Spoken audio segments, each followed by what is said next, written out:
Pero sa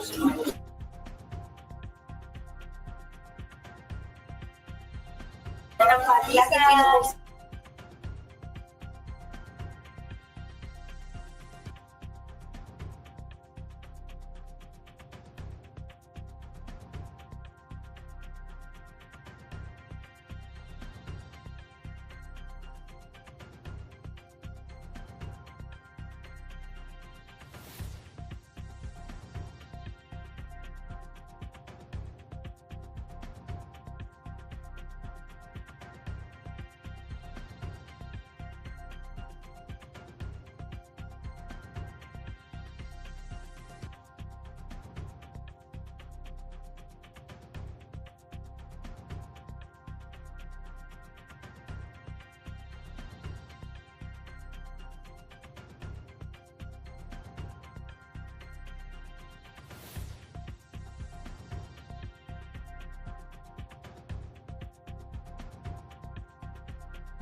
Okay, good morning everyone. Welcome to today's press conference with the Office of the Vice President.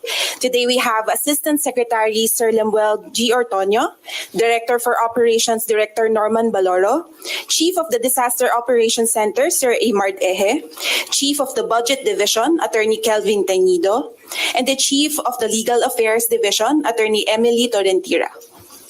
We will start with an audio-visual presentation about the OVP 2026 budget proposal, followed by a presentation from the Budget Division. I will call the media partners to ask their questions after the statements. So now let us turn our heads to the screen for the OVP 2026 budget proposal AVP.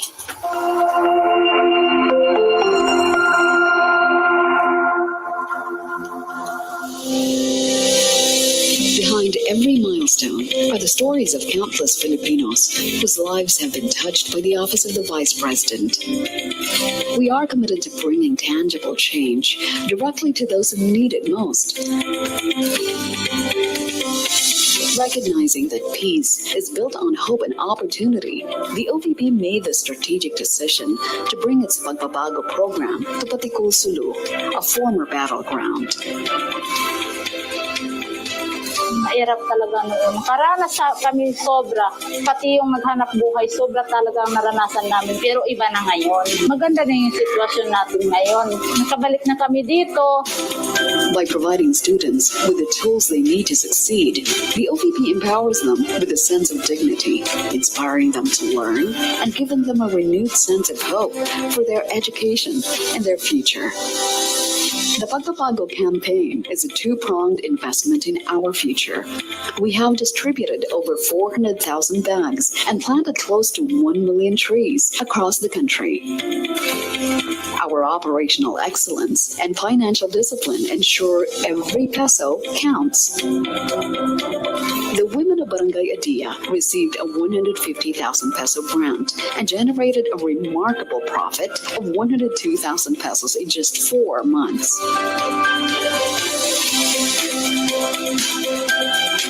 Our grants are strategically distributed to ensure maximum impact. Group enterprises receive an average grant of 150,000 pesos, while individual beneficiaries are provided with 15,000 pesos, ensuring every peso supports the right scale of enterprise. Madami na pong mga gobyerno na nakaupo, wala pa hong nag-alok sa samahan ng mga kababaihan. Nawa po ay marami pa po kayong matulungan ng mga samahan, katulad po ng aming samahan. For many survivors of Typhoon Yolanda, a new home came with a new challenge, the daily struggle of commuting. The OVP's Libreng Sakay bus was the answer. Libreng Sakay alleviates the financial burden on working Filipinos and gives them back a sense of comfort and safety. Ay naku, napakalaking tulong ho. Napakalaking ginawa, especially sa mga estudyante pa rin. Katulad ko, meron akong high school. Mag-high school ngayon, nakasakay ng libre na. Since 2022, the Libreng Sakay program has provided over 2.5 million free rides. This program gives a much-needed financial break to workers and students in key cities across the Philippines.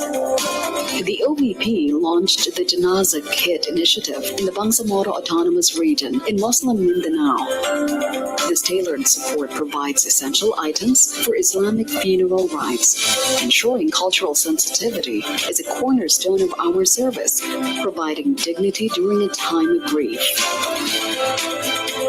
Napakagandang inisyatibo ito ng ating BP. Ang kahalaga nito sa amin, mandatory po ito sa amin. Kahit walang-wala kami, dapat hanapin namin ng paraan para makabili lang kami ng ganito. Kaya kung may ganito na, ay naku, alhamdulillah, napakalaking tulong po sa amin.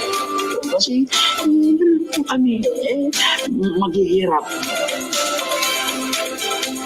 Our medical and burial assistance programs have provided a lifeline for Filipinos in their time of need.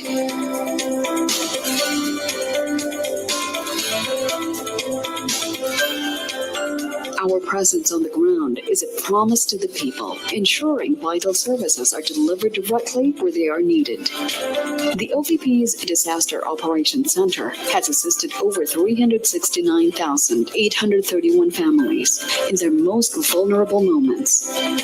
We complement local response teams in mobilizing resources to save lives and rebuild communities. Our focus is on quality and impact. The You Can Be VP program mentors our future leaders. The Kalusugan food truck delivers hot meals to frontliners.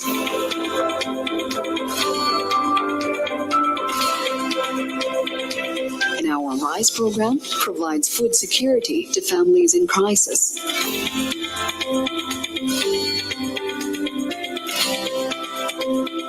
These achievements are not ours alone.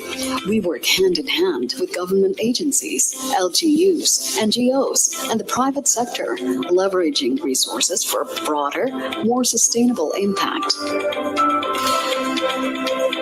Our commitment is embodied by our 10 satellite offices, strategically located across the archipelago, ensuring that Filipinos in remote areas receive timely and accessible services. The Office of the Vice President remains steadfast in its mission to serve, to uplift, and to empower every Filipino. Together, let us work towards a stronger, more resilient, and more inclusive nation. Now we have Attorney Kelvin Tenido for a presentation on the OVP 2026 budget proposal.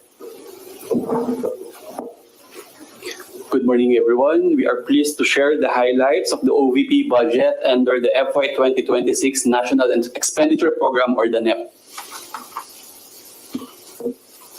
For fiscal year 2026, the DBM has recommended a budget of 902.895 million vis-a-vis the 942.038 million proposal of the OVP. The amount recommended is 21.3% higher than the FY 2025 budget as appropriated. For the budget dimensions, first, under personal services, recommended PS level for fiscal year 2026 is 23.5% of the total recommended budget. This is equivalent to 212.538 million. This amount is higher by 12.14% than the FY 2025 PS level as appropriated. Personal services or PS items cover salaries, benefits, and allowances of 162 field positions. It also includes the special duty allowance for military and uniform personnel and salary for non-permanent positions.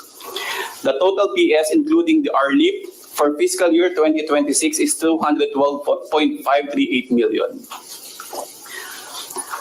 Under the maintenance and other operating expenses, or MOOE, the recommended MOOE for fiscal year 2026 is equivalent to 673.753 million.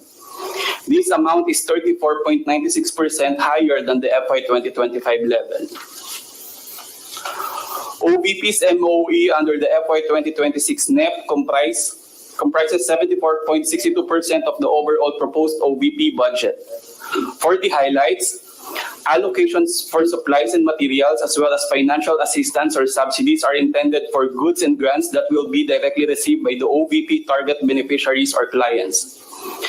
Travel and representation expenses support the operational needs of the OVP in implementing its programs and projects, including its ceremonial and executive functions. Lastly, the provisions for professional services and rent expenses cover the service fees of contract of service personnel, IT-related consultancy services aligned with the endorsed ISSP, and the operational needs of the OVP satellite offices. As for the capital outlay, the total capital outlay budget is only 1.84% of the total recommended budget, or equivalent to 16.6 million. Recommended CO covers the procurement of various information and communication technology outlays, consistent with the FY 2026 endorsed Information System Strategic Plan. As for the appropriation source, in total, the amount under agency-specific budget is 889.236 million. and 13.695 million under automatic appropriations. The table shows the comparative budget of the OVP from 2020 to 2025 under the GAA and the 2026 under the NEP. Prior to fiscal year 2023, the OVP budget ranged between 700 million and 900 million. It was only in FY 2023 and 2024 that the budget exceeded 1 billion level, primarily due to the increased allocation for financial assistance and subsidy to support the provision of medical and burial assistance. For fiscal year 2025 and 2026, the OVP budget will return to its pre-2023 levels with 744 million allocated for the current year or year 2025 and 902.9 million for the succeeding year or fiscal year 2026. For the targets per activity of the total OVP budget under the NEP, 275.18 million or 30.5% is allotted for various goods and grants under socioeconomic programs of the OVP.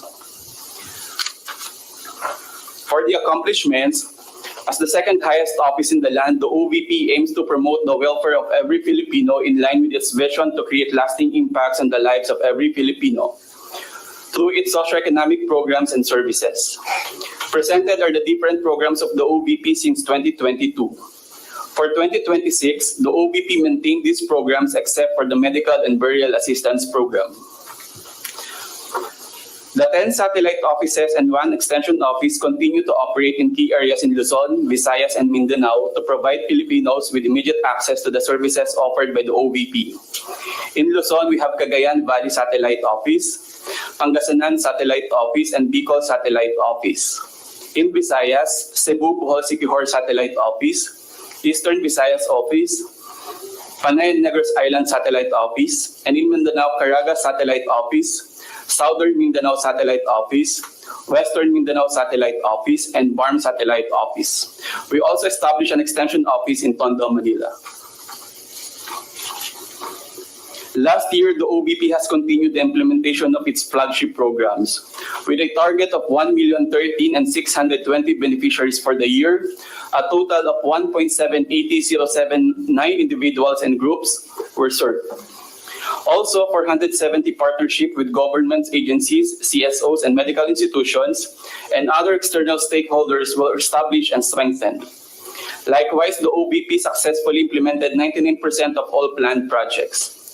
It must also be noted that the OVP achieved an average satisfaction rating of 98% for its services, including the requests acted upon within the standard processing time. And finally, the office completed a total of 490 engagements with partners and stakeholders. For fiscal year 2024, the OVP obligation rate maintained at 85% mark. The OVP has 85.55% BUR, or equivalent to 1.783 billion, with 86.03 disbursement rate, or 1.534 million. For fiscal year 2025, the OVP has continued the implementation of its flagship programs designed to provide the Filipino people with access to basic social services.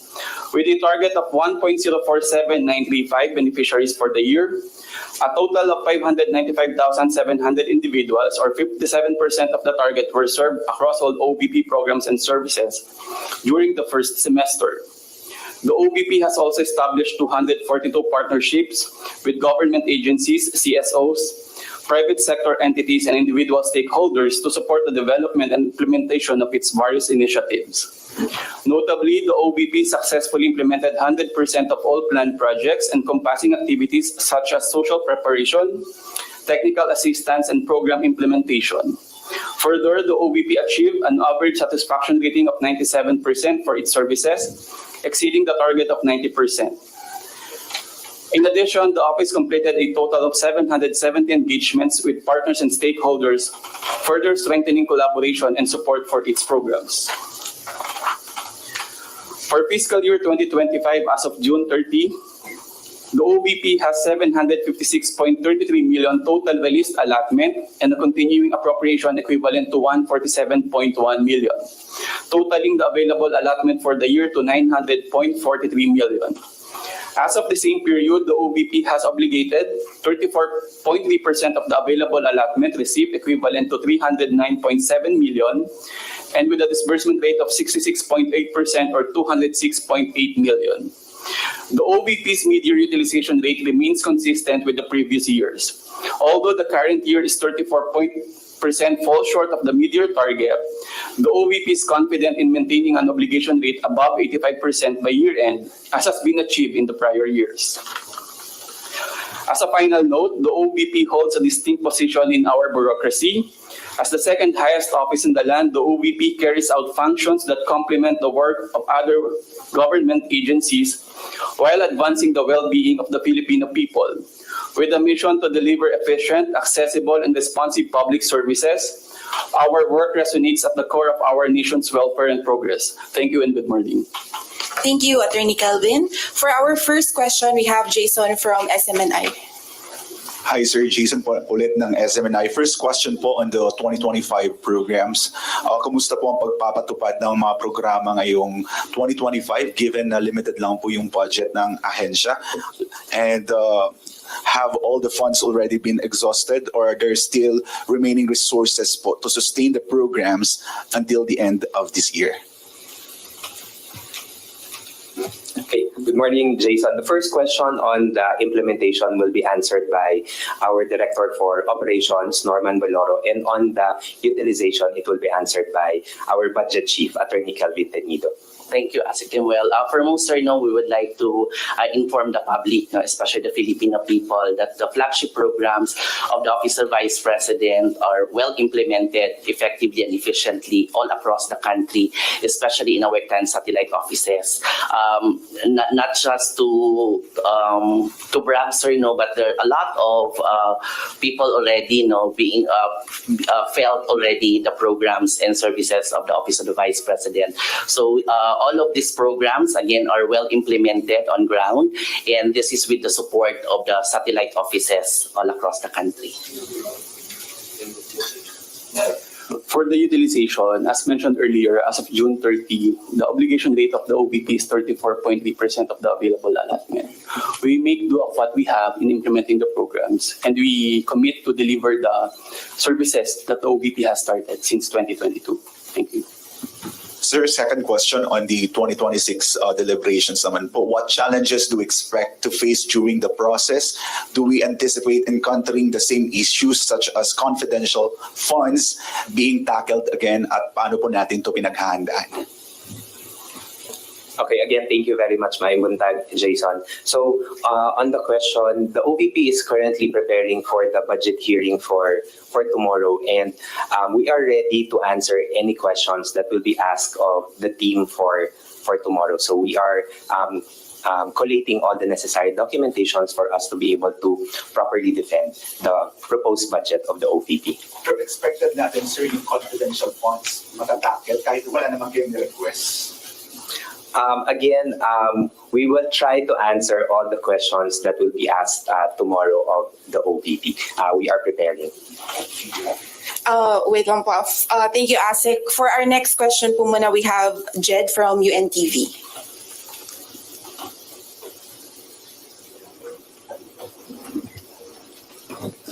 Good morning po, Jed po from UNTV. In relation po sa tanong ni Kuya Jason, paano po nag-prepare ang Office of the Vice President para sa budget hearing sa House for tomorrow? Thank you po.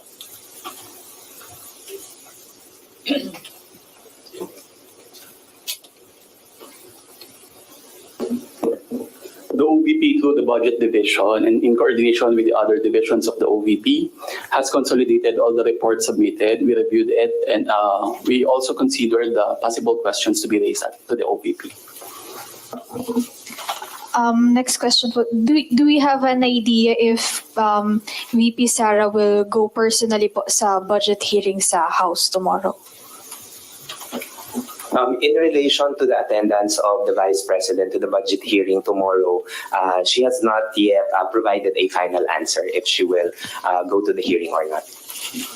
Thank you, Asik. For our next question, we have Kat Domingo from ABS-CBN.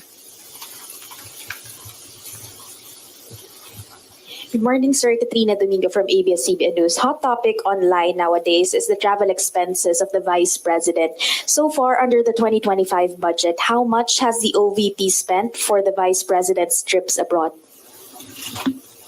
Thank you, Kat. The question will be answered by Attorney Kelvin Tenido.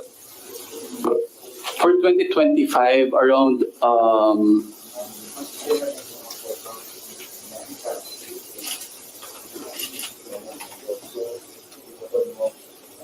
more or less around 20 million has been obligated for the travels of the Vice, for the travels of the OVP, and including the expenses of the security personnel and the civilian personnel. Ito po, in particular, are just foreign trips. Hindi kasama yung trips to Davao, Cebu, Mindanao. All foreign expenses lang po itong 20 million. Yes. Okay, sir, for the 2026 budget, how much has been allocated for the Vice President's trips abroad? For 2026? Okay. For 2026, the allocation is 20 million for 2026 NEP. This is the lowest allocation since 2023, and the highest allocation made was 31.5 million. Sir, last question on the topic. For 2025, ilang % na po ng travel expense allocation yung natitira? And how many countries has the Vice President been to that covered 20 million pesos? Can we move to the next question muna? I'll check lang in the data. Sige, sir, balikan niyo ako ha? Yeah, sure. Okay, thank you, sir. Okay, thank you, Attorney Kelvin. For our next question, we have Jai from Bombo Radio. Hi, sir. Will Congress reduce the Office of the Vice President budget when deliberating the General Appropriations Act? Sorry again. Sa tingin niyo po ba, will the Congress reduce the Office of the Vice President budget when deliberating the General Appropriations Act? Of course, it has been always the position of the Office of the Vice President that we submit to the wisdom of the Congress. However, we would appreciate it much if the recommended budget for 2026 would be maintained and approved for the OVP. Okay. Thank you, Asik. And then for our next question, we have Zach from Inquirer. Medyo different topic lang po. Vice President Sara Duterte previously said that she will be going to Bicol. I believe she said na magkakaroon ng sectoral gatherings together with OVP. Pwede po manghingi ng details kung ano po yung plans niya during this trip. Unfortunately, Zach, we cannot provide details on this one. We are here. We would appreciate if the questions would be centered around the budget proposal. Okay po. Pero okay lang po ma-confirm. But with OVP naman po itong program na to, di ba yung trip niya sa Bicol region? It has been announced already by the VP that yes, she will go to Bicol. Yes. Okay. Okay. Thank you, Zach. And then we have Sir Kelvin. Going back to the question earlier, the total travel expenses of the OVP as of July 31 is 20.68 million. I stand corrected with the statement of 20 million for the foreign travels. The 20.68 million, 13.21 million of which is under local travels and 7.47 million under the foreign travels of the OVP. Okay. Out of 20.68 million as of July 31, 13.207 million under local travels, and foreign travel 7.473 million. 7.473. Sir, ilang percent po ito nung total allocation for 2025? More or less 25% for the foreign travels, and for the local travels around 40%. 40 for the local. Nakitira pa kayo, sir, more or less? As of July 31, the balances are 17.585 million for local and foreign 24.03 million.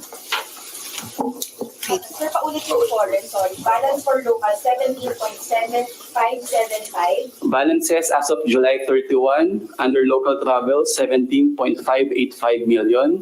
Foreign travel, 24.026 million. Okay, thank you, Sir Kelvin, for follow-up, ma'am.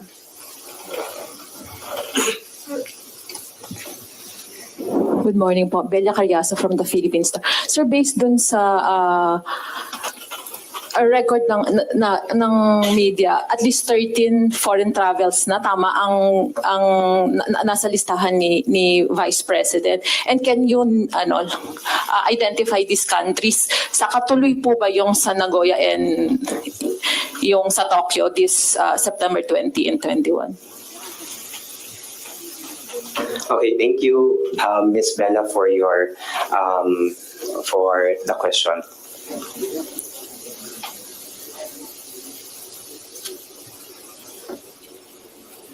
Okay. On the matter of the foreign travels, now we'll have to get the details on this one on the number of destinations. But we'd like to emphasize that all the travel overseas of the Vice President is covered by a travel authority and did not include any public funds. Did not use any public funds. Thank you. Ma'am, I cannot provide information on regarding the travel of future travels of the Vice President. We'll have to check on her schedule. Sir, just to clarify, you mentioned that the travels of the Vice President have been covered by travel authority and did not include public funds. So saan po nagastos yung 7.473 million for the foreign trips?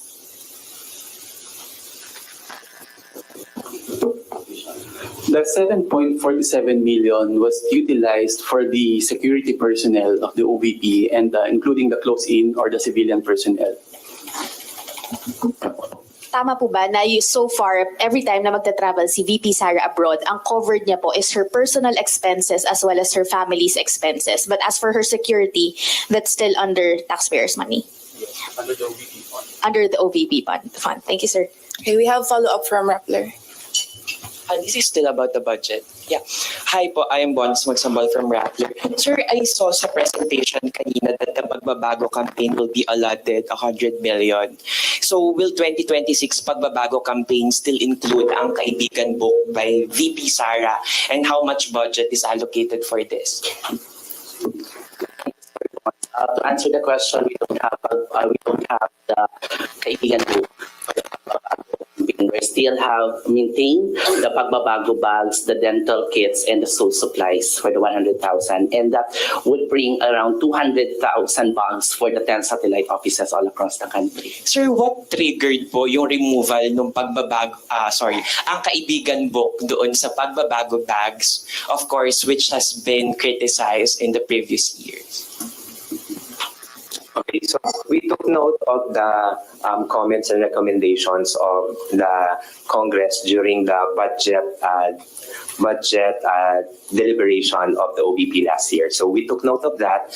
And again, for this year and the years moving forward, the Pagbabago bag will include the bag itself, and it will contain school supplies and the dental kits as initially proposed. Okay, thank you po. Thank you, Asek. Another follow-up. Good morning. I'm Raymond Antonio from OVP. May we know who's the OVP budget sponsor? And have you initially met him or her regarding this deliberation? Thank you. Yes, we already have a budget sponsor for the OVP. It will be Congressman Jose Alvarez of Palawan, and we have already provided them with the necessary information in preparation for the budget hearing for tomorrow. Thank you, Asek. Do you have any more follow-up questions? How about for the Senate?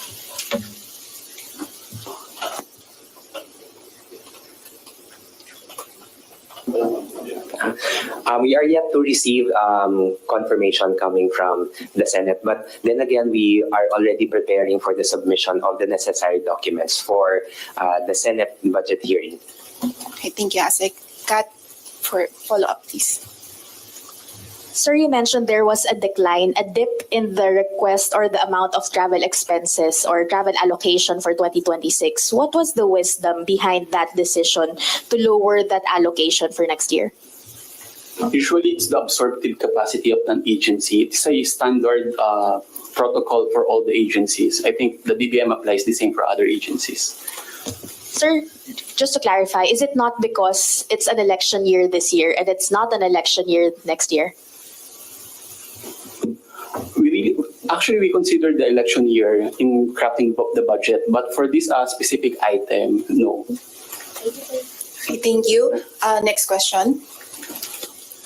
Hello, I'm Andrew from Bloomberg.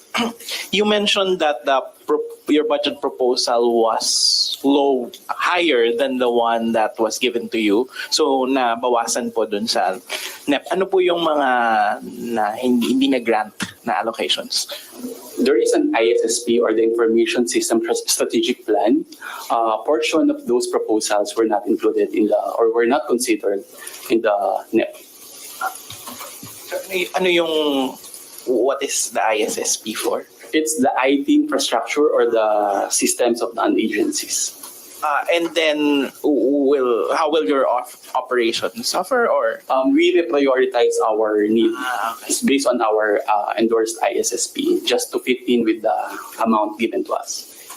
And then on VP Sara's foreign trips, she usually interfaces with the OFWs po, ano? So meron bang meron ba siyang mga nakakalap na needs doon ng OFWs or their families here na na-course through your office, and then parang na-extend na tulong? I mean, I'm just trying to understand the dynamics of her trips and how the OVP plays into that. Okay.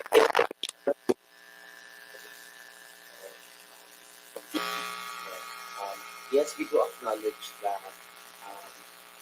presence of the OFWs natin outside of the country. And we also take note of their concerns and their issues na they are raising whenever they meet the Vice President, because we also understand that kahit wala sila dito sa loob ng Pilipinas, they are still Filipinos, and we still recognize the issues and concerns that they are raising. Thank you, Asik. And then for our last question. Isa lang. Last, sir. So, and additionally, also, sir, when there's foreign travel by the Vice President, or also referrals coming from the Vice President with regard to the distressed OFW. So what we did is we are also referring it to the appropriate agency, like the Department of Migrant Workers. Meron pong mga instances and situation po niya. Thank you, Director Norman. Yes, sir, last question. Good morning, Ron Calonson, sir, sa Kyoto News. Sir, with your indulgence, Sir Lemuel, about the Japan trip ni Vice President, kasi she herself said it in The Hague. Just want to make sure yung pupuntahan niya, sir, or? Sir, unfortunately, sir, I do not have detailed information on the trip of the VP to Japan. So I'm sorry, I cannot provide information. Thank you. I'm sorry, that concludes our press conference. Everyone, thank you so much for coming today. Information you can ask po Sir JC, our Media Relations Officer. Thank you, everyone. Thank you to our directors and chiefs. Thank you.